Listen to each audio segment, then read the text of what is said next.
Okay, Chris, it's Tony here. We got your transmission all torn apart. Show you what happened here. So this drum is the direct drum, and the snap ring here popped out of the groove. It's right here. Popped out, and these whole sets of clutches came out of the drum and was of course not able to apply. And when they came out, they got some burning on them. You can see the burn marks here.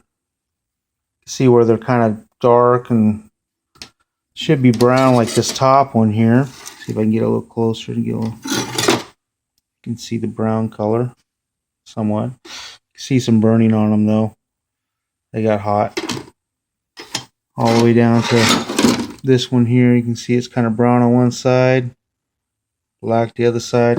So anyway, these clutches popped out of that drum, causing this to happen here. This seal got cut because the piston came out too far and just ripped it right apart. And of course, with that, you had no movement.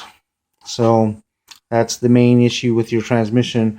The forward clutches, a little bit better shape. They do have a little burning on them. Looks like they may have reused these steels. They didn't replace them when they did their original rebuild. All the clutches are factory clutches. They're not updated heavy-duty clutches. So I'll get you a price on putting those in. Here's the other clutches for the overdrive. They're actually in pretty good shape. Got a little bit of burn here too. And then of course the overdrive close is okay. The other major issue is the band for reverse. It kind of got some pretty bad. It's kind of flaking off, coming apart. Let's see if I can find where the other section is. Oh yeah, right here. You can kind of see where it's coming apart there. Right there, and this part came out. So this is the factory band. It's not an updated band. So we'll need to get you one of those. The band for the second gear, fourth gear, or second gear forward is still pretty good. You know, kind of brand new. It's got a little bit of burning on it too.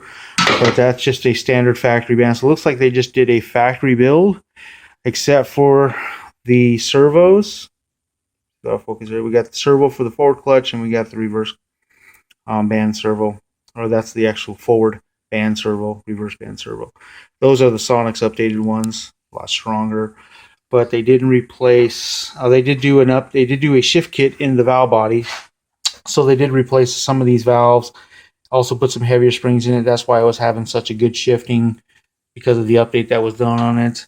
You actually got new solenoids. I will recommend replacing the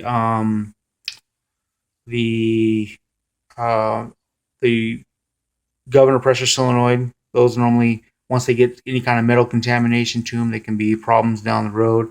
There was a little bit of metal on that filter there, and on the filter and on the magnet. So just from what was going on with these clutches here.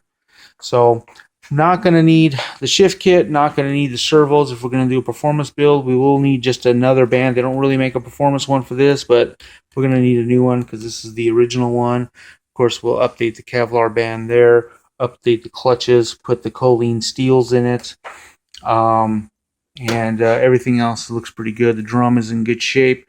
You know, all this other stuff looks pretty good. So I'll get you an updated price quote of what you're looking at to get this thing all taken care of. I am having the converter looked at to see if we've got any issues there. Unfortunately, we do have some metal contamination. I wouldn't feel comfortable reusing it, but I can get you a cost on what we're looking at to get that one done too. I want to make sure we're good there. So anyway, I will let you know where we're at when we're all said and done, and we'll get this thing down the road. Later.